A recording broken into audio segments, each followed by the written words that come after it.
नमस्कार भक्तजनों। आज मैं शिव पुराण महात्म श्री रुद्र संहिता द्वितीय खंड के 36वें अध्याय का वर्णन करूंगा। इस अध्याय में श्री हरि और वीरभद्र का युद्ध नामक कथा का वर्णन किया गया है। इस महात्म को सुनने से मनुष्य के सब पाप नष्ट हो जाते हैं और भगवान भोलेनाथ की कृपा सदैव बनी रहती है। अब मैं 36वें अध्याय का वर्णन करता हूँ। ब्रह्मा जी कहते हैं, हे नारद, जब शिव जी की आज्ञा पाकर वीरभद्र की विशाल सेना ने यज्ञशाला में प्रवेश किया तो वहां उपस्थित सभी देवता अपने प्राणों की रक्षा के लिए शिव गणों से युद्ध करने लगे। परंतु शिव गणों की वीरता और पराक्रम के आगे उनकी एक न चली। सारे देवता पराजित होकर वहां से भागने लगे। तब इंद्र आदि लोकपाल युद्ध के लिए आगे आए। उन्होंने गुरुदेव बृहस्पति जी को नमस्कार कर उनसे विजय के विषय में पूछा। उन्होंने कहा, हे गुरुदेव बृहस्पति, हम ये जानना चाहते हैं कि हमारी विजय कैसे होगी। उनकी यह बात सुनकर बृहस्पति जी बोले, हे इंद्र, समस्त कर्मों का फल देने वाले तो ईश्वर हैं। सभी को अपनी करनी का फल अवश्य भुगतना पड़ता है। जो ईश्वर के अस्तित्व को जानकर और समझकर उनकी शरण में आकर अच्छे कर्म करता है, उसी को उसके सत्कर्मों का फल मिलता है। परंतु जो ईश्वर की आज्ञा के विरुद्ध कार्य करता है वह ईश्वर द्रोही कहलाता है। उसे किसी भी अच्छे फल की प्राप्ति नहीं होती। उन परम पुण्य भगवान शिव के स्वरूप को जानना अत्यंत कठिन है। वे सिर्फ अपने भक्तों के ही अधीन हैं, इसलिए उन्हें भक्त वत्सल भी कहा जाता है। भक्ति और ईश्वर सत्ता में विश्वास न रखने वाले मनुष्य वेदों का 10,000 बार भी अध्ययन कर लें तो भी भगवान शिव के स्वरूप को भली भांति नहीं जान पाएंगे।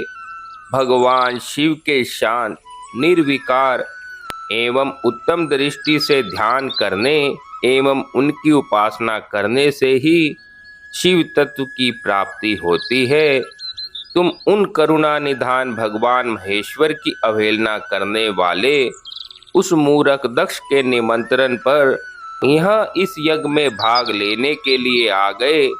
भगवान शिव की पत्नी देवी सती का भी इस यज्ञ में घोर अपमान हुआ है। उन्होंने इस यज्ञ में अपने प्राणों की आहुति दे दी है। इसी कारण भगवान शंकर ने रुष्ट होकर इस यज्ञ का विध्वंस करने के लिए वीरभद्र के नेतृत्व में शिवगणों को भेजा है। अब इस यज्ञ के विनाश को रोक पाना किसी के वश में नहीं है। अब चाहकर भी तुम लोग कुछ नहीं कर सकते। बृहस्पति जी के ये वचन सुनकर इंद्र सहित अन्य देवता चिंता में पड़ गए। सभी वीरभद्र और अन्य शिवगण उनके निकट पहुंच गए। वहां वीरभद्र ने उन सभी को बहुत डांटा और फटकारा। गुस्से से वीरभद्र ने इंद्र सहित सभी देवताओं पर अपने तीखे बाणों से प्रहार करना शुरू कर दिया। बाणों से घायल हुए सभी देवताओं में हाहाकार मच गया। वे अपने प्राणों की रक्षा के लिए यज्ञ मंडप से भागे।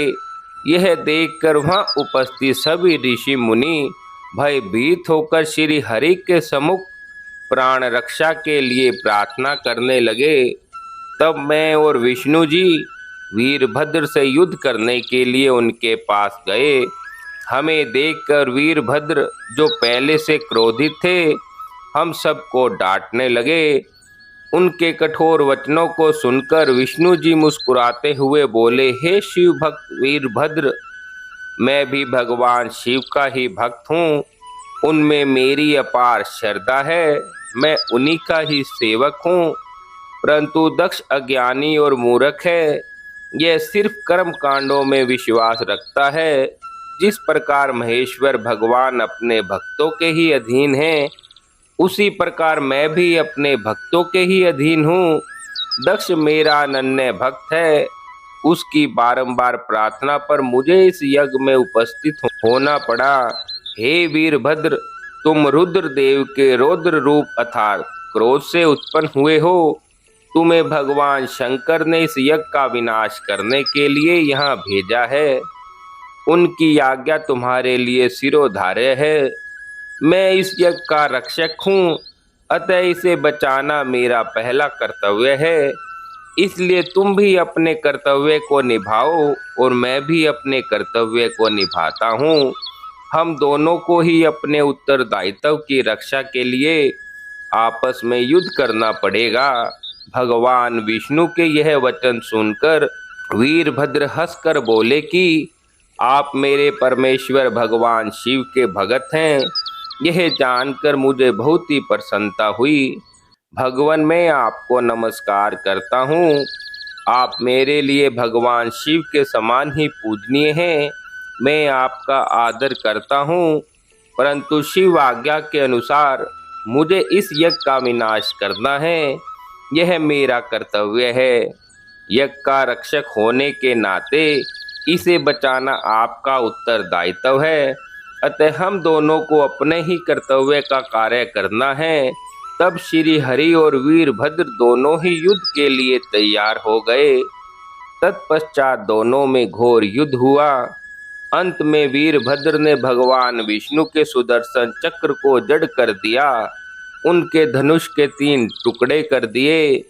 वीरभद्र विष्णु जी पर भारी पड़ रहे थे। तब उन्होंने वहां से अंतर्ध्यान होने का विचार किया। सभी देवता व ऋषिगण यह समझ चुके थे कि जो कुछ हो रहा है वह देवी सती के प्रति अन्याय और शिवजी के अपमान का ही परिणाम है।